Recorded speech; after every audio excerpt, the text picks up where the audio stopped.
Welcome to episode 437 of That Triathlon Show, the podcast presented by scientifictriathlon.com. I'm your host Michael, and on today's episode I interview Manuel Sola Arjona, who is a cycling coach and former professional cyclist. He's the author of the book The Nature of Training and host of the podcast Rendimiento Evolutivo. I've been following Manuel for several years on Twitter. That's where I first learned about him and his work, and I've always enjoyed his thoughts and perspectives. And then not long ago, earlier this year, I believe, his book got translated into English from the original Spanish version. So I purchased that book, read it, and really loved it. I think actually it might well be the best and most important influential book about training that I've ever read. And today's discussion covers most of the important concepts discussed in the book. So you will get a great overview of it all. And then if you want to dig deeper, I would definitely encourage you to get the book. As I said, there haven't been many books or any books that I've read in years about training that have influenced me in such a way as this one.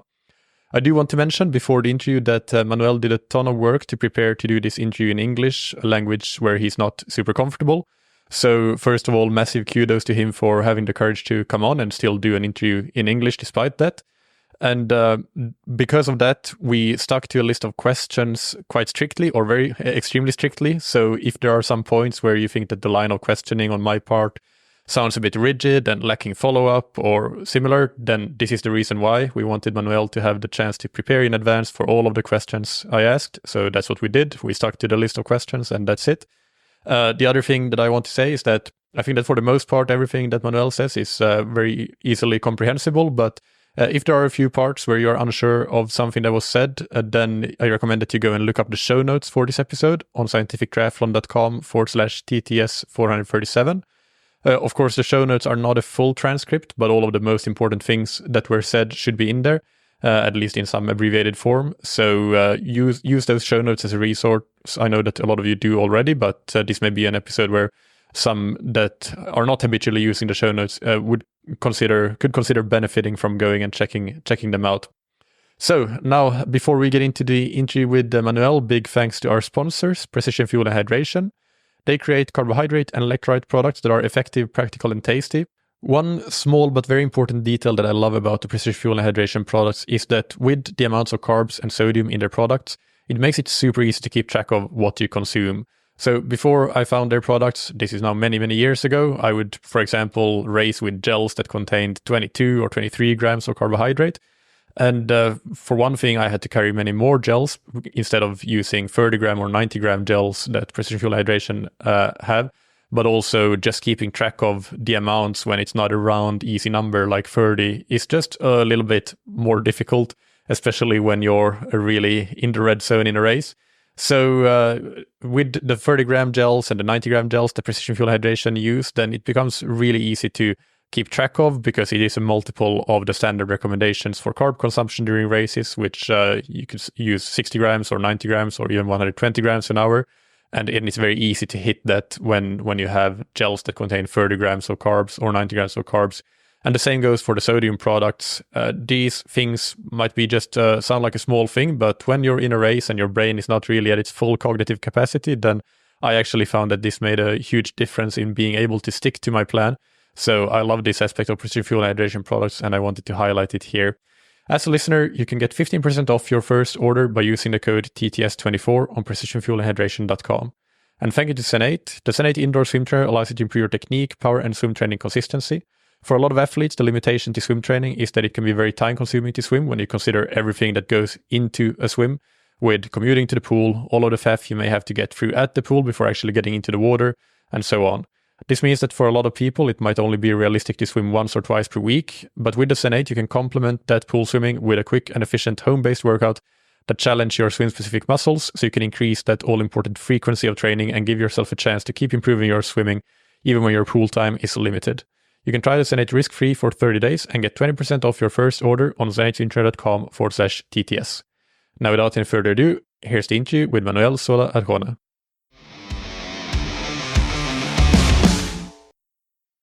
Welcome to That Triathlon Show, Manuel. How are you doing? Fine. Thanks so much for having me.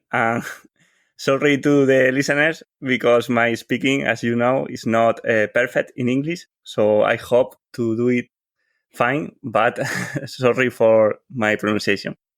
I'm sure the listeners will be understanding. Let's start. If you can please introduce yourself to the audience. Tell us a bit more about yourself. Okay, I have competed in cycling since I was 14.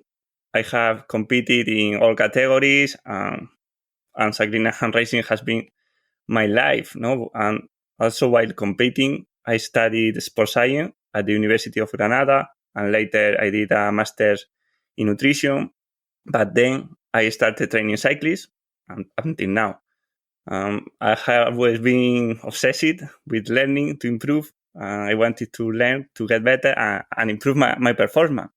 But since I started cycling until now, I haven't stopped learning and practicing. In fact, every year I spend more time learning and training. No, I'm doing this for, I don't know, 18 years. This took a lot of thinking, no, and that's why I write the book, no, and that's why we are here, no. I was frustrated because I think that the more I learned it, the less certain I was about everything, and this is what led me to write my book, no, the Nature of Training. Yeah, it's the classic Dunning-Kruger effect that the more you learn, the more you realize that you that you don't know so much. So the book that you mentioned, it's called in English, it's called The Nature of Training: Complexity Science Applied to Endurance Performance. And can you explain, first of all, just the title of the book? Why is it the complexity science applied to endurance performance? Why is it the nature of training? Okay, that's a great question. Thank you. By nature, I don't mean a forest, but I mean everything that exists in the universe. No, it's like similar to the concept of Tao in Buddhism, because complex systems are nested at different levels, and we are all dependent on each other. No, atoms from molecules, molecules from cells, cells from organisms, communities, then ecosystem, planets. In the end, as I say in the book, there is only one complex system. No, I call it nature, and that's why I choose the title. No, because I think until now humans have been studied as if they were separate from their environment. No? What I highlight with the title of the book is that the same laws and properties that govern system behavior also affect humans, and by understanding the laws of complexity, we can approach sport training or health more effectively. Yeah, that is a good summary. So can we talk a little bit more about that for people that may never have, of course, the complexity is a normal word, but what is complexity science? You mentioned complex systems. Can you explain a bit more what it is and how it relates to endurance performance? Yes. Complexity science is a new field that comes from mixing different disciplines. It studies how unexpected behaviors and patterns show up in systems with many interacting parts. We call this the complex system. Complex, the word, comes from the Latin word plexus, which means braided, intertwined, woven. And this refers to the relationship between the entire system, which makes it function as an integrated and inseparable whole. I like to say that thermodynamics can explain how living systems become dust, but it is not able to explain how dust becomes a living organism. So to understand this, we need complexity. Right? So complexity science has been used in fields like ecology, economic, or sociology. But if there is one system that's super complex, it's the human body. There is even a branch of complexity science that looks at adaptive complex systems, which can adapt because, for example, a hurricane is a complex system, for sure, but it doesn't adapt. It doesn't change to function well in cold ocean, for example, but it doesn't get mad and decide to go to the opposite direction, but a person can. And until now, we have tried to understand the body and improve it using an isolated and reductionist approach, which is like trying to understand how a forest works by studying only one type of tree. Yeah. You mentioned there reductionism. So that basically means, just for the listeners, that, as you say, for example, studying one tree to understand the forest in human endurance performance, we can think about something like VO2 max and trying to understand human performance by just looking at VO2 max or something like that. I guess that's an example. Can you give some other examples of how reductionism appears in endurance sports and in sports science in general? Okay, let me start explaining that reductionism is a scientific approach that tries to find answers by breaking problems down into as many parts as possible and solving them separately to then try to understand the whole. And this approach is scientific and has been very successful in technology, for example, no, for creating increasingly sophisticated machines, but has a certain issues that make it problematic to understand complex systems. In the world of training, the challenge isn't finding samples of reductionism, but rather the opposite.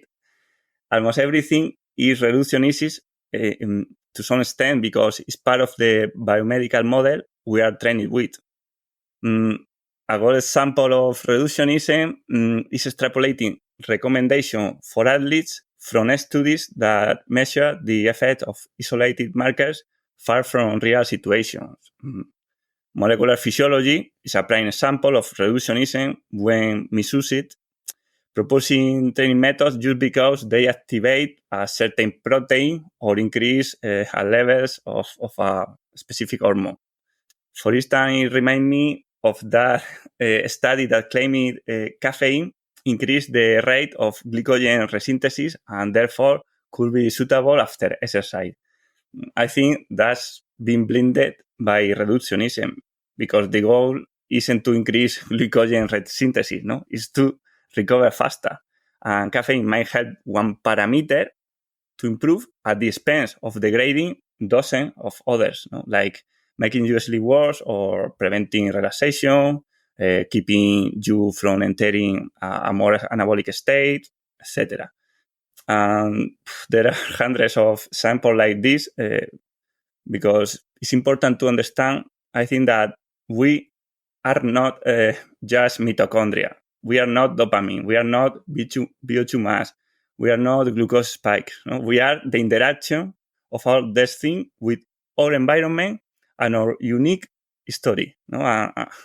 For example, another one, the concept of marginal gains have caused a lot of harm when has been misunderstood because one indicator can improve at the expense of all the others getting worse. No, in fact, when we try to optimize one part of our body too much, it's usually at the cost of harming others.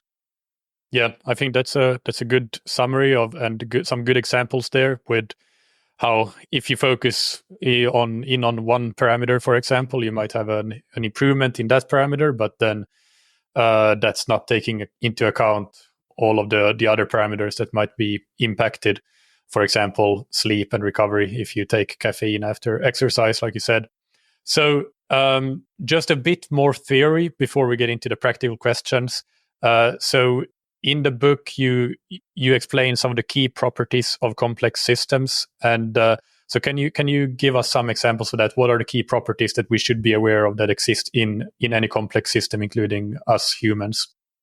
Okay, I love to talk about these properties, and well, I would say that the main property of a complex adaptive system is emergence, which means that at each level, properties appear that are unimaginable through the behavior of the parts alone. A famous example is consciousness, which emerges from the electrochemical interaction of millions of neurons. Life itself is an emergent property arising from the union of different organelles and proteins within a cell. These emerging properties result from the synergies between parts and therefore cannot be observed or predicted only by studying each part separately. Self-organization occurs through processes of interaction, communication, and synchronization between each component of the system with its neighbors and the environment.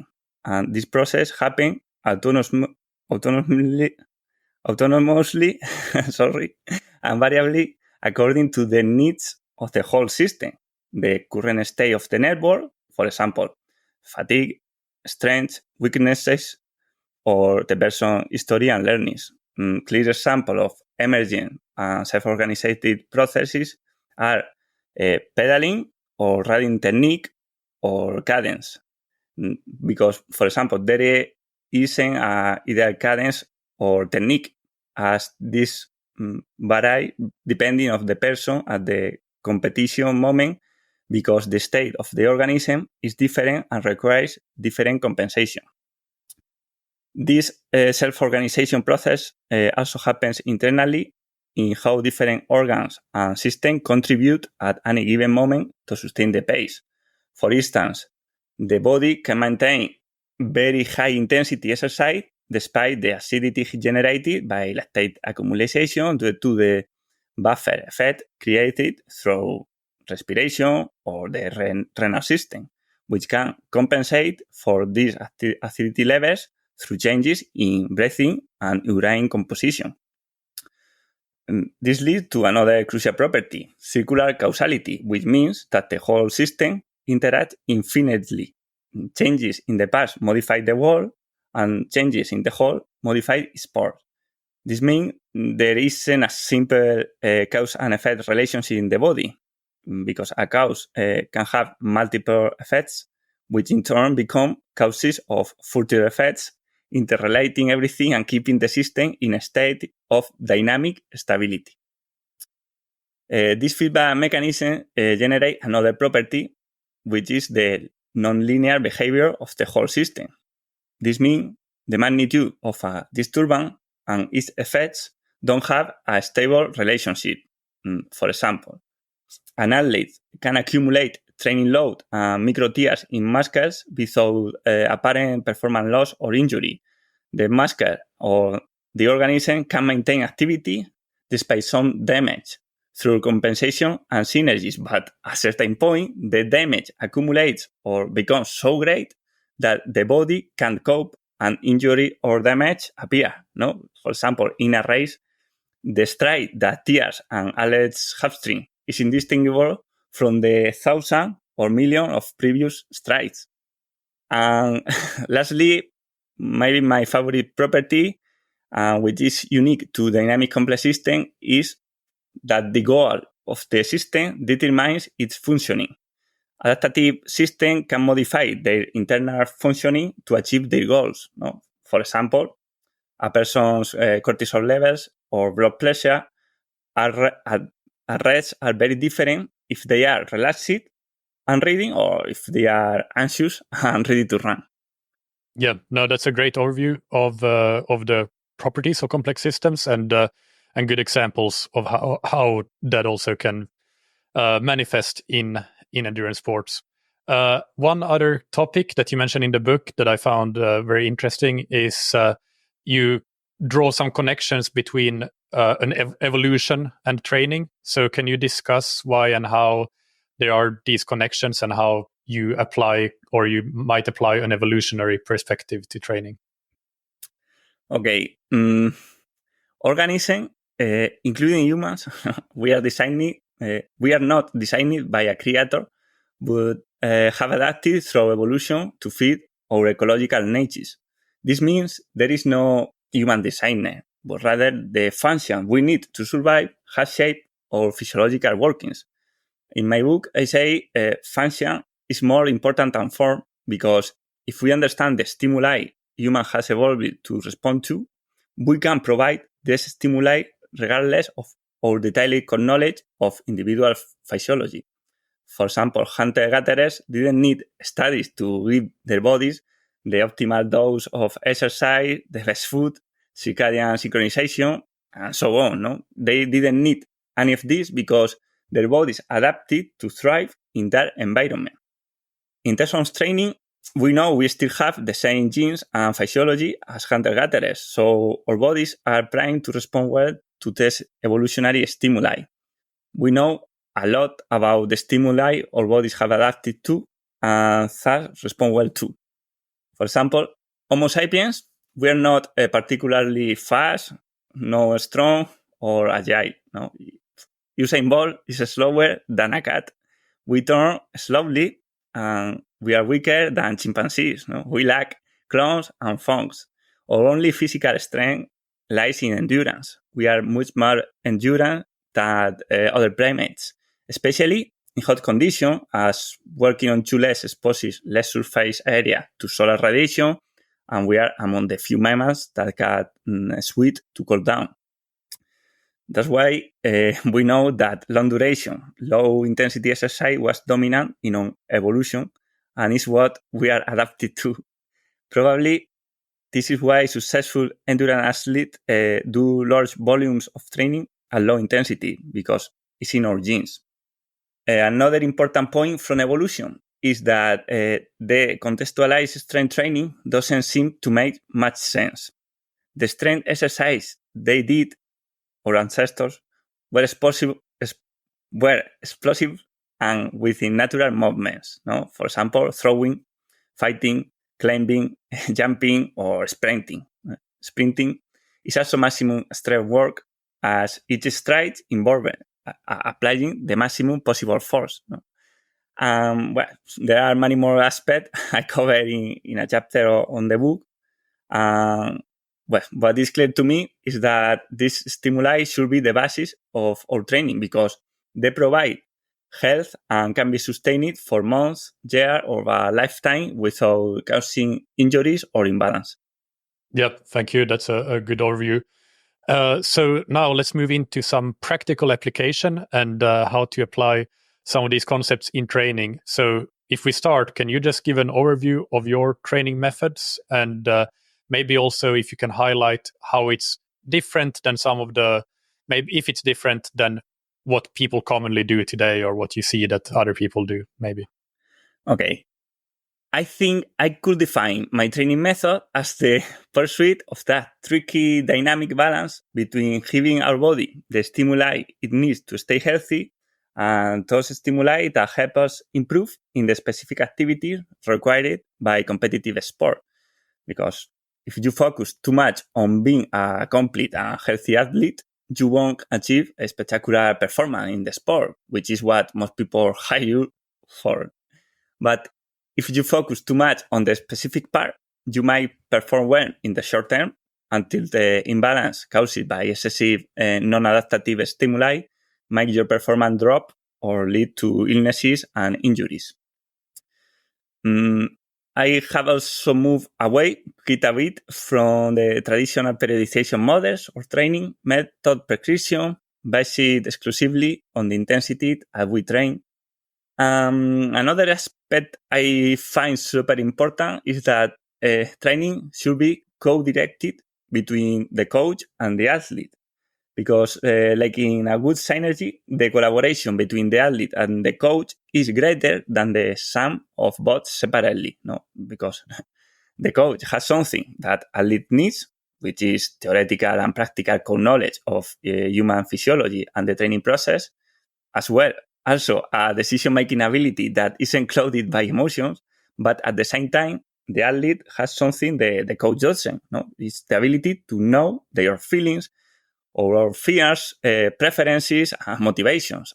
Since we know that trusting the plan and enjoyment are super important pieces of adapting to training, it doesn't make sense to leave them out, no? Because the training process is dynamic. No? We have a starting point, which is the athlete's current state, and a destination, which are our short, medium, or long-term goals. But between those 2 points, the path is uncertain, and we have to adjust as we go. No? It's about dancing with the system instead of having a rigid plan, because the same training that makes you improve today or in one contest can make you worse tomorrow in another contest. Yeah, that's absolutely true. I actually just spoke with an athlete earlier today about how I had some personal experience with the same training working really well for 2 weeks, but then the third weeks, it causes me to get worse and slower. So that's a good overview. Thank you. And another topic that you discuss is using RPE, rating of perceived exertion, to prescribe training and to do training. Can you discuss why you are a fan of RPE? Yeah. RPE, perception, sensation are evolutionary tools that help us make the right decisions based on what our bodies need.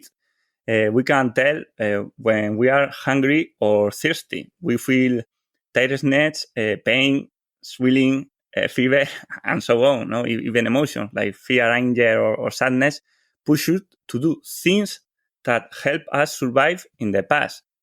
Well, in exercise, as you say, we use something called effort perception, will mainly help us keep the right pace without burning out. No, because without this effort perception, our ancestors won't have know how to pace themselves while hunting or gathering, and they could have ended exhausted or spending too much energy. To listeners, and to put it simply, I like to explain the perception of effort as a high-tech processor that monitors stress data affecting our whole body in real time and weighted them based on how much they affect us at a moment at and the importance of the task at hand. Plus, this processor has a bit of machine learning because it learns from every action. No? So now soon pretty cool. But RPE isn't the only perception we use for training. No, we can sense fatigue, pain, mood, stress, and we can turn this perception into numbers using scales to make decisions, although this can lose some details. In sport, I think we rely too much on what our gadgets tell us. No, I get it. No, so in an uncertain world, it feels good to have exact looking data to hold on to because it gives us a peace of mind. But we need to be aware of the limits and that they are only measure part of the system and with some error margin. Because, for example, no, a drop in your blood lactate might mean you are working out with less effort, or it could mean you are burning more fatty acids because you are more tired. You can be stronger in squat and have less power on the bike, or you can lower your fat percentage and still lose performance. No? So it's not about focusing on what happens on one parameter alone, but about what happens to all of you. No? So it's a big mistake, in my opinion, to neglect this new natural mechanism and rely on a brief run to tell us when to train based on simple indicators that often don't hold up scientifically. No? So we need to reconnect with our bodies and learn to listen ourselves. Yeah, no, that's good. And if you prescribe an interval session to an athlete, so this would be designed to improve performance, how do you do that? Do you give them some RPE target? This is how it should feel, or do you give a combination of power, RPE? Tell us a bit more about that. Okay, let me start saying that a big problem with how training is prescribed is the idea that we can control adaptation through the applied stimuli. And that's just not true. No, we can control the stimuli, but what happens in the body afterward is hard to predict. No, practically speaking, I say or I use that the training stimuli depends on three factors. It is one type, two magnitude, and three frequency, and they all influence each other. No? Well, one with the type of stimuli refers to which physiological structure are mainly stimulated. For example, a high-intensity stimuli of less than 10 seconds focuses more on fast fibers, motor neuron, phosphocreatine, while the low-intensity stimuli, like pedaling, affect slow fiber, oxidative phosphorylation, lipolysis, etc. Well, the type of stimuli can depend on intensity, but also on other accompanying factors. Now, the effect of a type of stimuli depends on the magnitude with which is applied. For example, the same low intensity stimuli, for example, some chew, can be of low magnitude, for example, 30 minutes, or very high magnitude, 6 hours. And as the magnitude increase, more physiological structures are stimulated. No? For instance, if we maintain zone 2 for those 6 hours of pedaling, we start having cardiac drift, so faster fibers are also activated. There is higher oxygen consumption, higher catecholamine levels, more fatty acid oxidation, more need to thermoregulation, more stress in the renal system, catabolism, muscular damage. No? So it ended being more systemic. No? And the third factor is frequency, no? Which is how often we stimulate the body. Frequency and magnitude interact with each other because the greater the magnitude of the stimuli, the less frequently we can repeat it, and vice versa. So when training, I focus on what type of stimuli I want to create and with what magnitude. Stimuli types aren't always metabolic. No, we can also play with training head, altitude, aero position, technique, high or low in carbohydrates, and so on. No, metabolically, for example, I separate the stimuli into 4 types, no, which is aerobic capacity, intensity we can maintain more than 1 hour, more or less. Aerobic power, intensity we can maintain between 3 and 60 minutes. Anaerobic capacity, intensities we can maintain between 30 seconds and 3 minutes. And neuromuscular power. Once you choose the type of stimuli, you determine the magnitude, no? And this can be gauged by the maximum effort per session you experience during intervals. Well, and regarding low-intensity training, I like to base it on heart rate or perceived effort because there are internal load metrics showing what's happening in the body. No?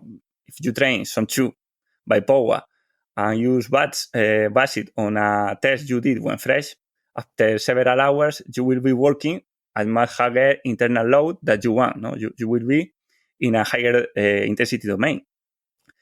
And the body doesn't understand bats. It understands stimuli or stress, no? Heart rate or perceived effort, taking into account accumulated fatigue, head, dehydration, lack of glycogen, and will be higher if you maintain the bats stable. No? So if your goal is to stay below the first threshold, this metric are much more suitable. No? And plus, they making it, the training more enjoyable and easy to follow. No, keeping a stable power for hours is boring and doesn't allow you to enjoy the scenery or to go with people. No, it can be even dangerous.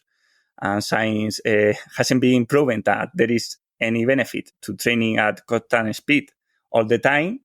Maintaining power doesn't make sense from an evolutionary perspective. I don't see the point of keep doing it. When you said about the high intensity, when you choose the magnitude, you said that you can choose the magnitude of the stimulus based on the... Did you say that you choose the magnitude based on the perception of effort? So you're basically... Maybe you tell me that I should have... My perception of effort should be that I can do 1 more interval at the end, or that I can do 2 more intervals, or that I can do 0 more intervals, that it was all out. Is that a bit how you decide the magnitude, or can you give some specifics around that? Okay, there's 2 things here. No, one is how to measure the magnitude, and for me, I measure 2 RPE.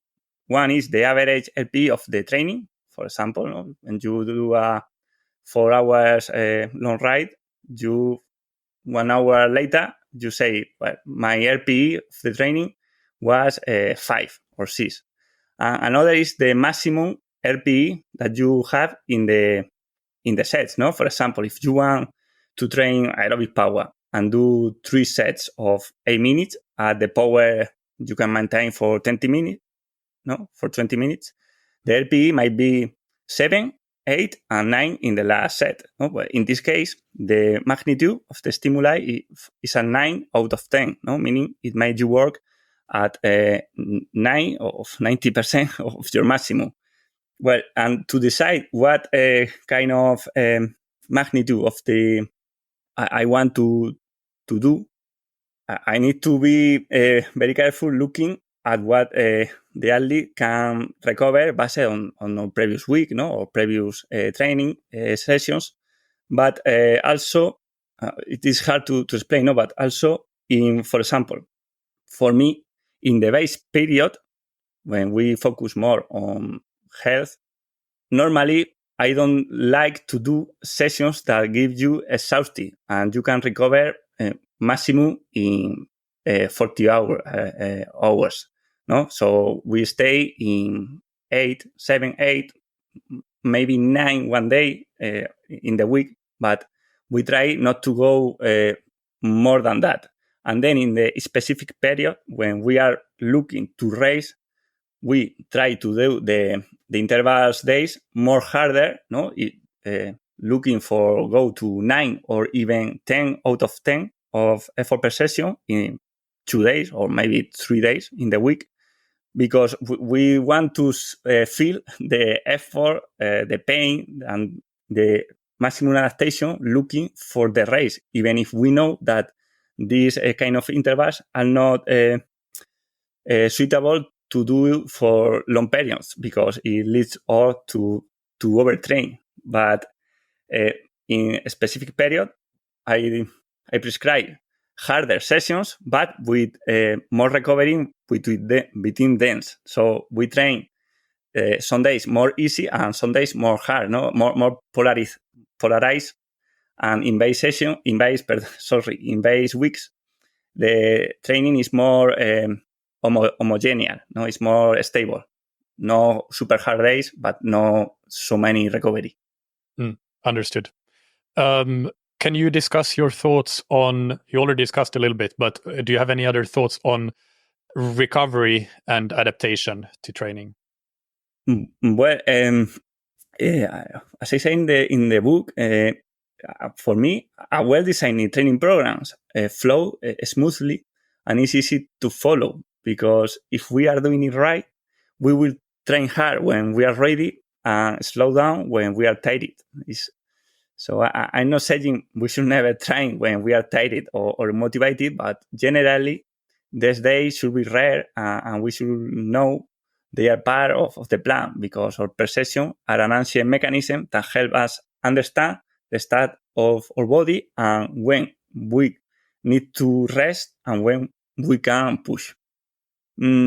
Also, I think people have obsessed following silly training load metrics and training more and more, but the relationship between training load and progress isn't proportional, nor linear or stable. Athletes think that metrics like CTR or what Strava call fitness are measures of their real fitness level, but they really just show what you are training more, not that you are improving more. Obviously, for people who don't train well, increasing the load improves performance because they go from not training to training. But for experienced and well-trained athletes, the link between training load and performance disappear. Also, I would add that in my work as a coach, I see that most athletes are overtrained because they don't manage the load well and keep thinking that more training is better. And this isn't true and never has been. Training is another stress to the body, and too much stress without enough recovery only leads to damage. So if you notice, most people do 4-6 month training cycles where they train hard and improve fastly. Because they feel better and fresher, they keep training hard and harder until they reach a point where they plateau or get injured or sick and end up needing a break. And they live in a constant loop where they lose what they gain in a few months because they lack patience and miss out on the benefit of long-term and chronic adaptation to training. Yeah, I agree with that completely. And do you have any thoughts on training zones? You mentioned how you use training zones, but training zones and thresholds and how they are used, or maybe any things to keep in mind with that? Okay, I need to explain a little bit more to say my point. In exercise, we think there is a steady state because critical power or FTP models are based on an hyperbolic function. For example, MFTP is defined as the highest power a cyclist can sustain in a quasi-state state without fatiguing, lasting approximately an hour.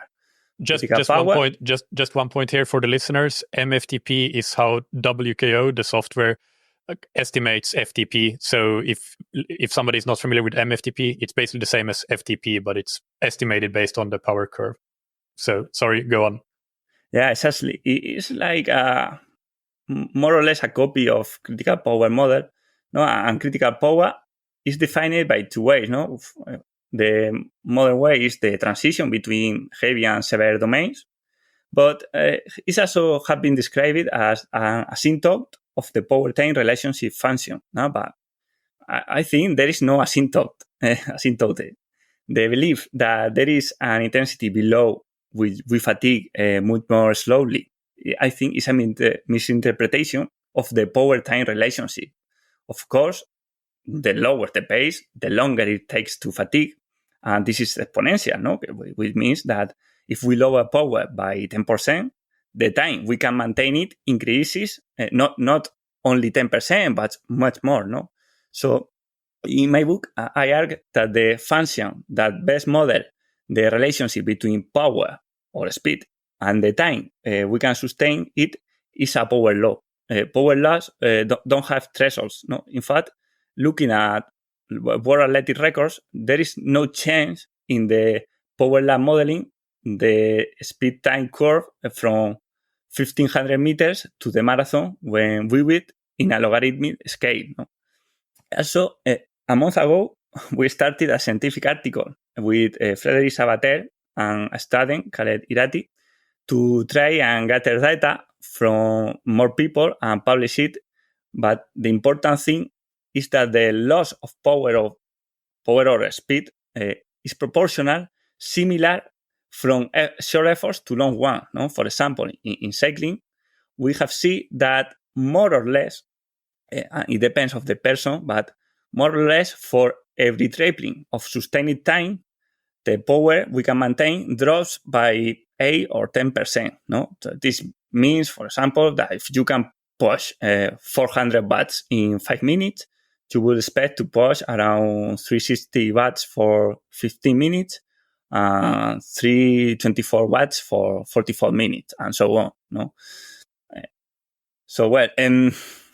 See, if there is no stable point in behavior, in power or in speed, why do we think there is internally? Well, I think we can measure many parameters that have a point where the trend changes, a threshold, like lactate, oxygen consumption, respiratory rate, catecholamines, etc. But in the body, everything is constantly fluctuating. So imagine now watching the Tour. We see Pogacar and Vingegaard attacking each other repeatedly. We see Vingegaard setting a high pace under the finish with Pogacar close behind, and these two titans are giving their all. They pass all thresholds, if not all. They change their pedaling pattern, their substrate usage, oxygen consumption, lactate levels, etc. But they keep pedaling the same pace. So if we watch cycling for the outside without the mental model of thresholds and steady states, you can think or imagine about their resistance. In reality, I think there is only one real threshold. When we see the athlete, the global, is the point where the athlete can sustain the pace and has to lower intensity. That's the only threshold we can see. So to me, thresholds are markers of the depletion of some physiological structure involving in exercise and signals that new ones will start to take over. So they are related to fatigue, of course, but they aren't the causes of fatigue.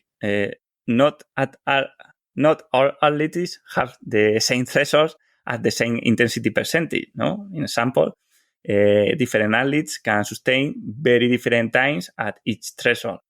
So considering this, we realize that thinking there are significant changes when moving from one zone to another zone makes no sense, no? Because zones in the end should be seen as what they are, artificial limits we set in intensities to create our models and research. But in reality, they don't exist. No, it's like separating studies by birth year. No, at some point, a separation has to be made. But a child born in December and one in January of the following year are more similar than the later to another born in the autumn of the same year. So for that, I don't use songs, although I understand they can be useful for some coaches as long as they know what they are and don't fall into the trap of thinking that some edges are truly physiological limits. I think that last point is a very good point. So I'm just going to repeat it to make sure that everybody takes that message home. So basically, zones can be useful, thresholds even can be useful, but as long as you understand that it's an artificial boundary in a way. It's not when you if your MFTP in WKO is 300 watts, your training at 290 watts and 310 watts isn't going to make a very substantial difference. It's just that you can do a bit more training below and a bit less training above. And but for people that are more interested in things like the power law discussion and some of the mathematical concepts that you described, which I think were very well explained in the book, so I definitely recommend checking that out. It was one of the parts of the book that I found really interesting. And another simple thing that people can do is to, in WKO, try to toggle between logarithmic scale and linear scale and see how that changes the way that they view thresholds, because it does come down to potentially being a bit artificial.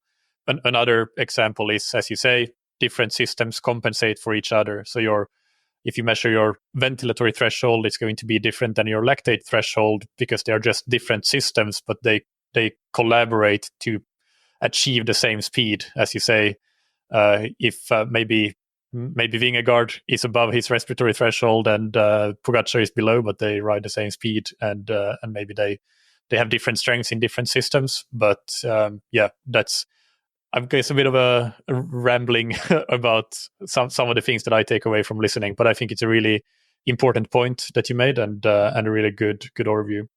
But let's move on to the next question. And so can you discuss a bit the impact of psychology in the training process and the adaptation process? Well, it's great, no? Because it's a crucial part of performance. At the end of the day, in a race or training session, we don't slow down because our lactate is high, or because our heart rate is up, or because our muscle hard. No, we slow down when we can't bear the effort any longer, regardless of those indicators. No, and this, of course, this doesn't mean that willpower can do us to keep going forever. No, because the sensation of effort is involuntary and is largely mediated by physical stress. But however, there is a significant amount of motivation involved in the decision to continue or stop. No, it would be foolish not to train this aspect, as it can improve performance as much as, or even more than physical training. No, because we can improve our ability to endure effort in three areas. No, one, physical part, no, which is training to improve, to generate less physical damage. This part is what everyone thinks about training, but there is two more. No, the second one is the emotional part, no, because increasing motivation to keep going because the goal is bigger. And three, the rational part, no, improving willpower to continue even when we feel like stopping, which is about mindset. Well, the level of motivation depends on both the person activation and their degree of attraction or aversion to the task. When the task is motivating and we are excited about it, we feel less effort under the same physiological stress, and vice versa when the task is unappealing or we are not engaged. one way to improve motivation is by setting goals that are ambitious enough to be motivating us, but not so much that they become unrealistic. If we feel we can't achieve them, our motivation will drop suddenly. Mindset is the rational part of the tree. No? It's the ability to consciously decide to endure more or less effort. And I like to explain mindset as a negotiation between the benefits we think a task will give us and the cost involved. This negotiation is dynamic, no? As the perception of benefit and cost depends on our thoughts. No? Everyone who has competed has experienced this. No, what seems like a reasonable deal at race, no, at the start of the race, for example, to endure 40 minutes of effort in exchange for a personal best in a race, might not seem so acceptable when you are actually experiencing it, no, leading you to slow down. I will say that at rest, everyone is very brave, no? So we can imagine the epic fears and distant attacks we will see in popular races if we stuck to our pre-race plans. And lastly, there is a mental techniques to help endure a bit longer during those critical moments, which can change your outcome. But there are no magic techniques. Tolerance to effort is trained, and the most important thing is to have clear goals and experience these different types of effort in training or in races and try to endure them more and more each time. Yeah, that's a good summary. And of course, coming back to a bit the main topic of complexity. If we're talking about complex systems, then it's not just about the physical, but also about the psychological. And so we have to consider that in training, and it's a very important part. Then what about the environment? I think that can have an impact on psychology, but also on physiology and the physical. So do you have any thoughts on the training environment, and if that's something that we should consider? Yeah. Well, for example, biologists know well that a species cannot be studied separately from its habitat, no? Because its physiology and even its behaviors change as the environment changes. No?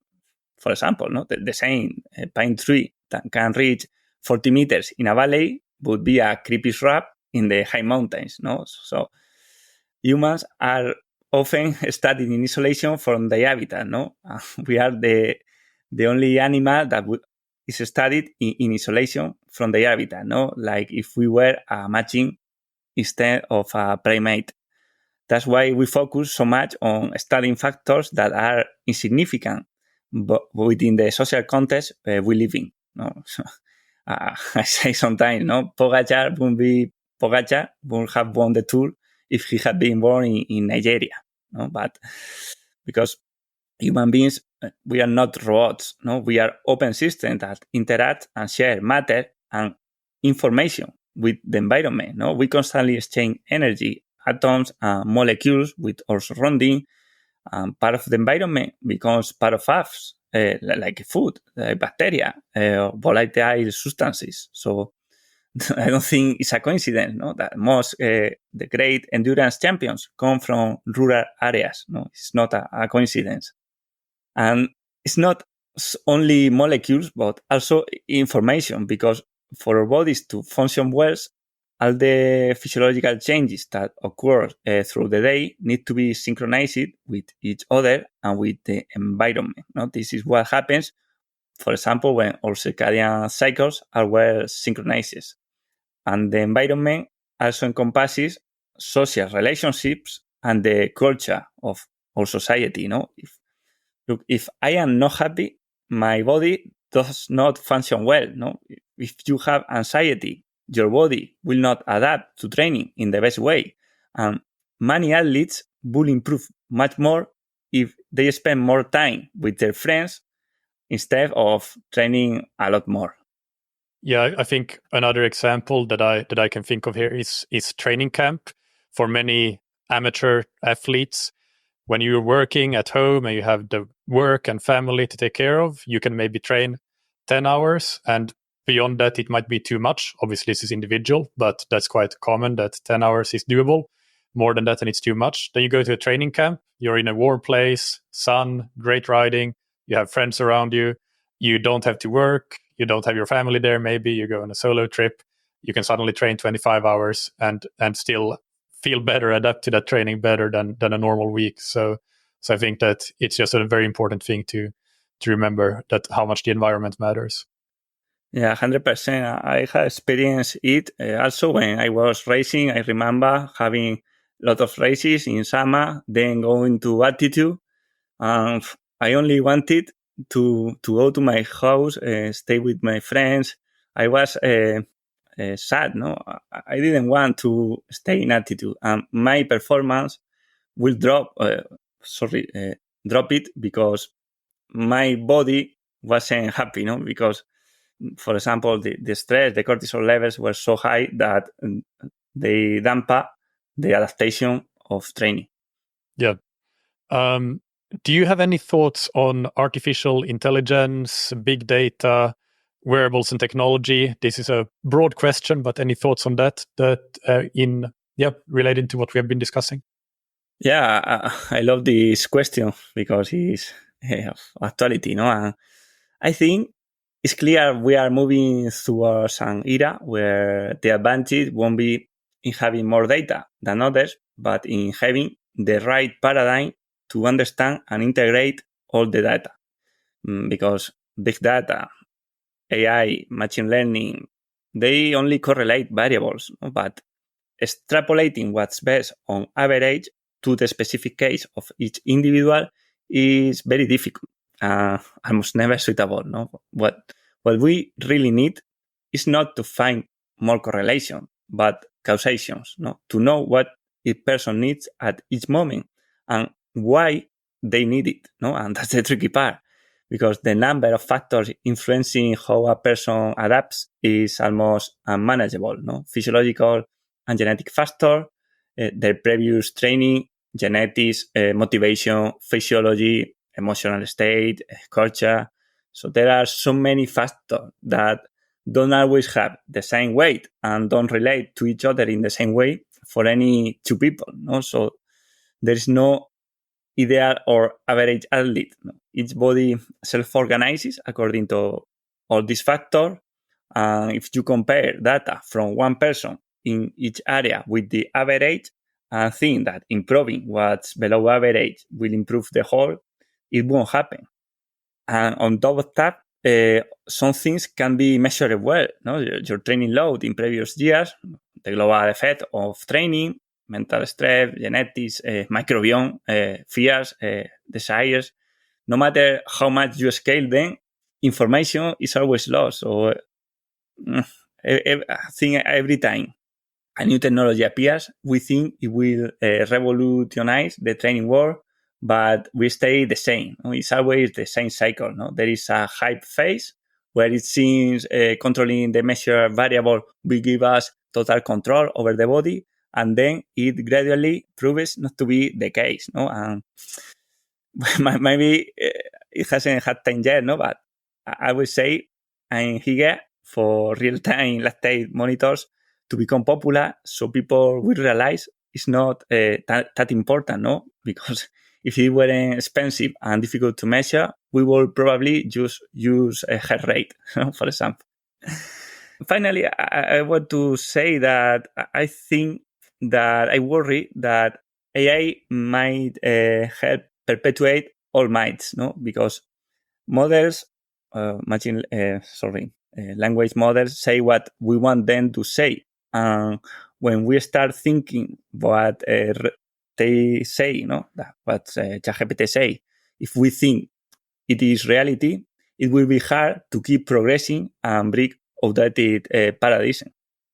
Yeah, I think the point about looking back at new technology and whether it revolutionized or not, that's a good lesson from history. Did for example, continuous glucose monitors revolutionize training? No, not even power meters revolutionized, even though that's one of the technologies that has been, I think, very useful. But it's not. I don't think that cyclists have that much more power. They might be it might be better to pace when you have a power meter, to pace your effort in a time trial, for example.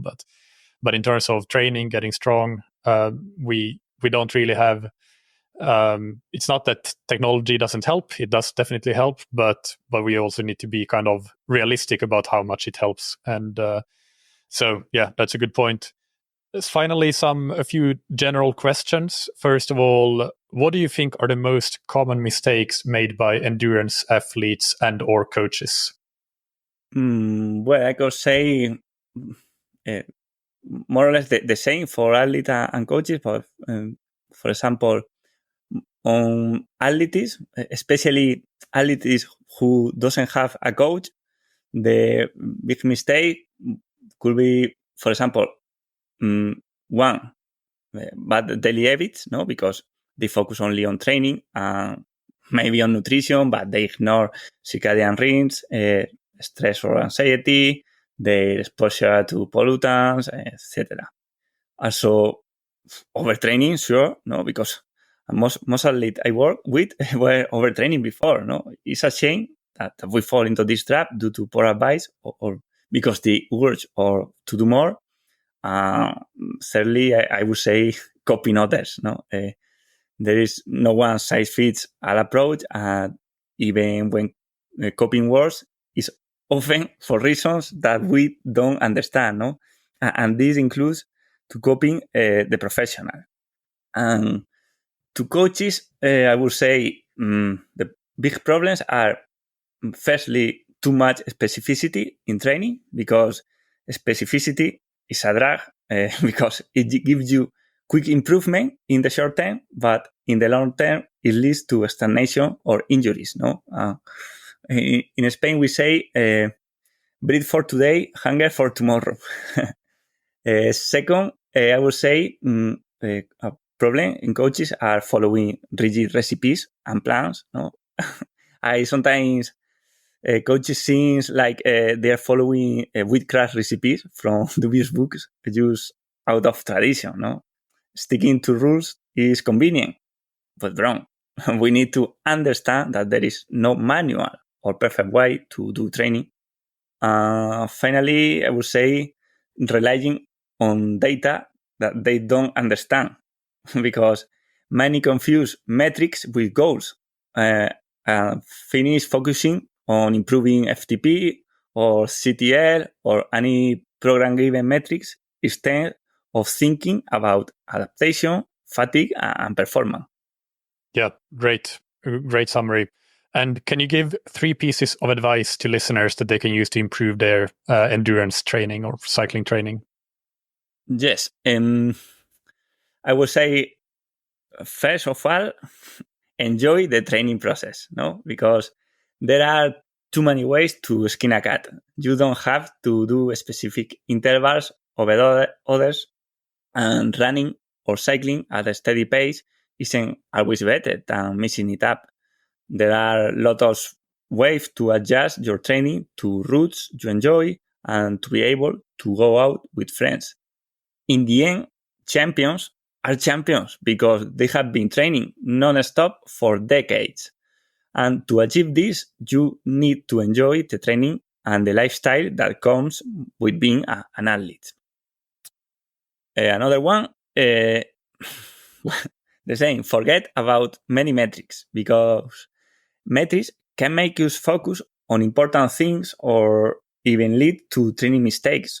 For instance, being obsessed by hitting a certain fitness number can prevent you from considering how you actually feel this day and how you are responding to training. No, understanding what metrics mean, the pros and cons isn't easy, and most people are stuck trying to train everything without really knowing what's going on.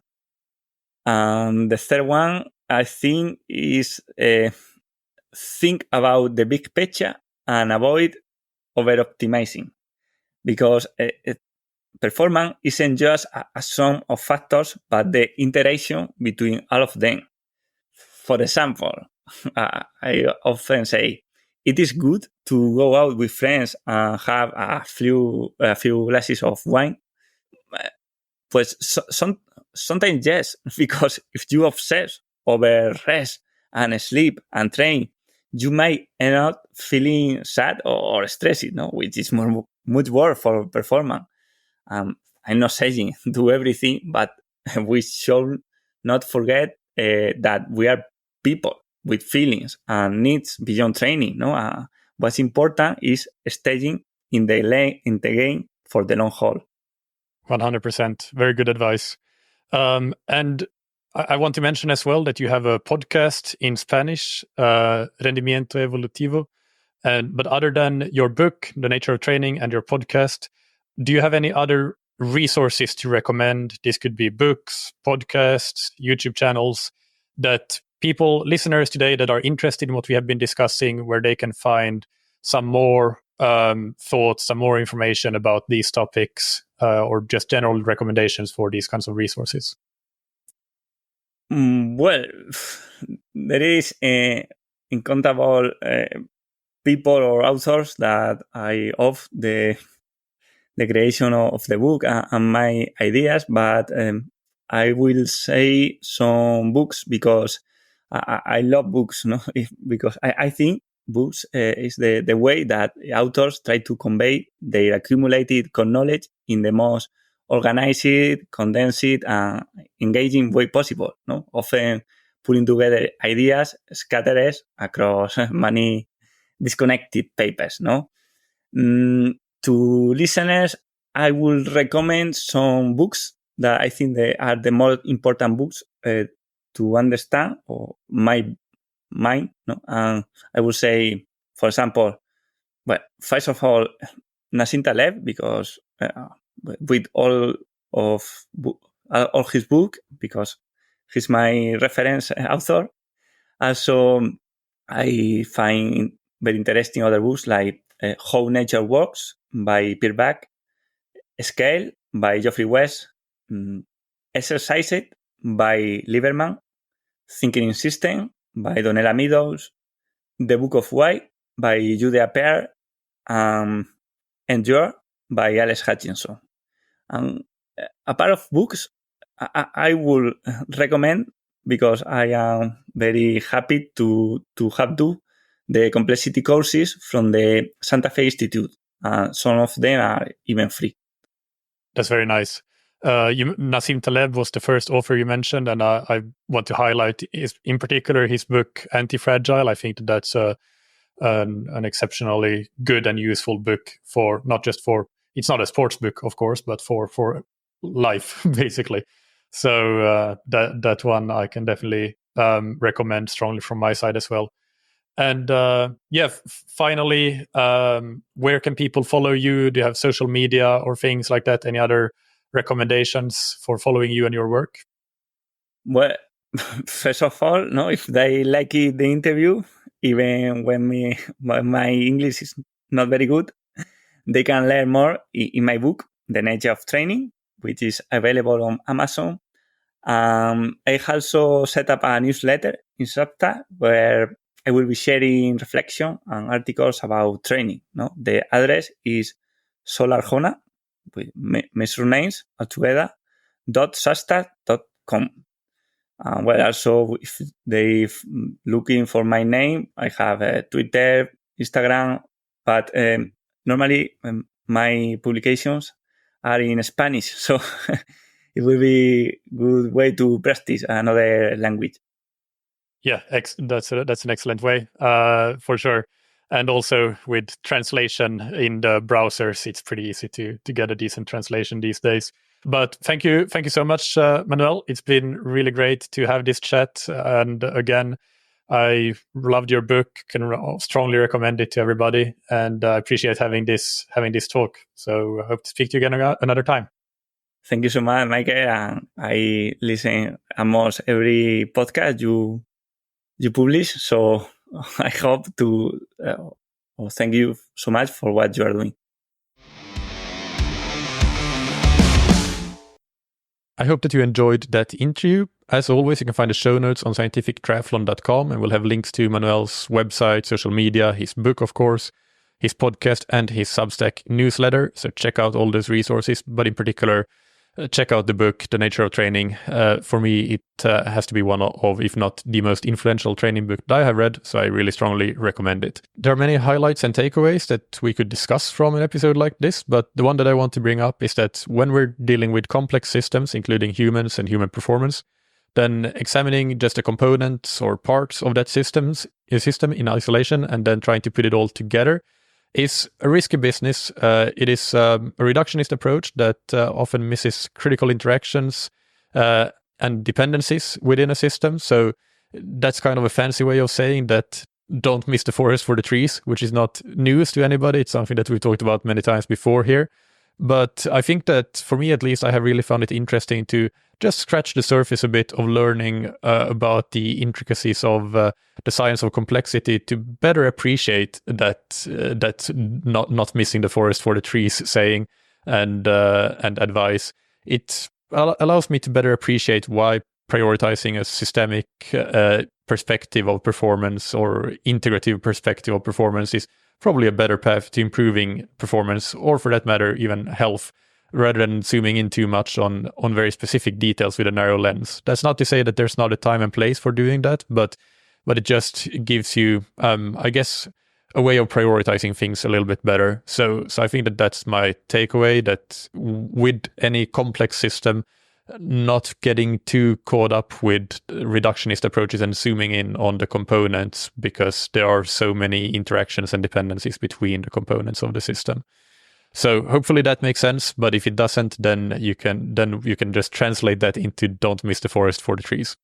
Now I want to promote our coaching and training plans a little bit. So check out all of the services and products we offer on scientifictriathlon.com. And I'm going to read a recent coaching review that we got for one of our coaches. This one is from an athlete that qualified for their professional license, but keep in mind that we work with athletes of all levels and we place equal focus on all athletes, no matter what level you are at. As always, when reading these reviews, I replace the name of the coach with simply coach. So the review goes, Coach helped me a lot to develop and mature as an athlete. I always had big goals of being competitive and eventually becoming a professional, and Coach helped me improve a lot and achieve these goals. I made quite a few jumps on my bike and run. Power numbers that used to be insanely hard became comfortable, and I ran paces I didn't really think I could. The swim also improved a lot, and I certainly gained a lot of pool fitness, just struggling a little bit with translating that into triathlon races. The communication was perfect, even though we had quite a big time zone difference, and the frequent video calls definitely helped us build a great relationship. So if you're interested in working with a coach holistically to improve your performance, build a great coach-athlete relationship, then check out more information about how our coaching works on scientifictriathlon.com. Click through to the coaching page, and you can email me on michael@scientifictriathlon.com to learn more and to set up a free discovery call. In the next episode, we have a Q&A. I'll bring on Lachlan Kieran, one of our coaches, as co-host. We already have all the questions for that episode selected, but there will be more Q&As coming out semi-regularly. So please keep sending in your questions. I store all of them in a database and then pick from that database when it's time to do a new Q&A. And I do want to say that the questions tend to have a very good chance of getting answered. It's not quite 100%, but the majority of questions that get sent in do get answered eventually, even if it's not all of them, and even if it's not immediate, because obviously I don't do a Q&A episode every single week or so, but we get to the questions over time. Big thanks to our sponsors, Precision Fuel and Hydration, that you can find on precisionfuelandhydration.com. If you're looking for high quality, practical and tasty fueling and hydration products, make sure to try Precision Fuel and Hydration. There are a range of options from drink mix to gels to choose, so you can easily find your personal favorite. And don't forget to take 15% off your first order with the code TTS24. And thank you to Zen8. The Zen8 Swim Trainer is a great tool to have in your toolbox to improve your technique and power, to target specific aspects of your stroke, and to maintain consistency when you don't have time to get to the pool. You can try the Zen8 risk-free for up to 30 days and get 20% off your first order on zen8swimtrainer.com/TTS. Thank you, as always, for listening. Keep training smart and keep loving triathlon.